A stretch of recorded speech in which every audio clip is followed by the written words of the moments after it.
ওই শেখ হাসিনার নির্বাচনের মতো অর্ধেক পপুলেশনকে বাদ দিয়ে একটা নির্বাচন, ওই প্রক্রিয়ায় ওনারা যাচ্ছেন।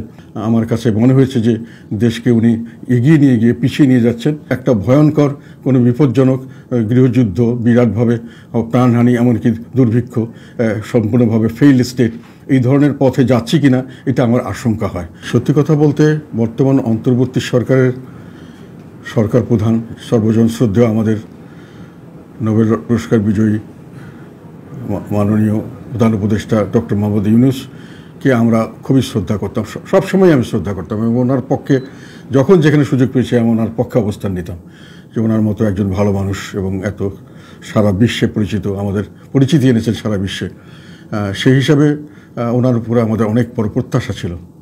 কিন্তু এখন আমার কাছে 10 মাস যাওয়ার পরে মনে হচ্ছে যে সত্যিকার অর্থে বাংলাদেশের রাজনীতিতে বা সার্বিকভাবে বাংলাদেশের জন্য ওনার খুব একটা এমন কোনো ভালো অবদান আমরা লক্ষ্য করছি না। বান্ডেল থাকলে প্রতি সেনমানিতে টাকা বাঁচবে। বিকাশ সেনমানি বান্ডেল কিনে জিতুন প্রতি লেনদেনে। এবং ওনার যারা সমর্থন করছেন তাদেরকে আমার অনেক সময় অন্ধ সমর্থক মনে হয়।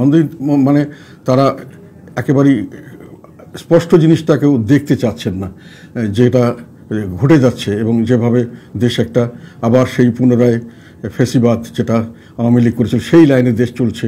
কর্তৃত্ববাদী সরকার, মোটামুটি একটা নির্বাচন হতে যাচ্ছে, যেটাও ওই শেখ হাসিনার নির্বাচনের মতো অর্ধেক পপুলেশনকে বাদ দিয়ে একটা নির্বাচন, ওই প্রক্রিয়ায় ওনারা যাচ্ছেন। তো সব মিলিয়ে দেশের জন্য আমি মনে করি ওনার এই 10 মাসে পজিটিভ কোনো কন্ট্রিবিউশন আমার চোখে পড়েনি। আমার কাছে মনে হয়েছে যে দেশকে উনি এগিয়ে নিয়ে গিয়ে পিছিয়ে নিয়ে যাচ্ছেন এবং একটা মোটামুটি একটা বিপর্যয়ের মুখে আমরা পড়েছি এবং সামনের দিকটা অত্যন্ত অনিশ্চিত এবং একটা ভয়ঙ্কর কোনো বিপজ্জনক গৃহযুদ্ধ, বিরাটভাবে প্রাণহানি, এমনকি দুর্ভিক্ষ, সম্পূর্ণভাবে ফেইল্ড স্টেট, এই ধরনের পথে যাচ্ছি কিনা এটা আমার আশঙ্কা হয়।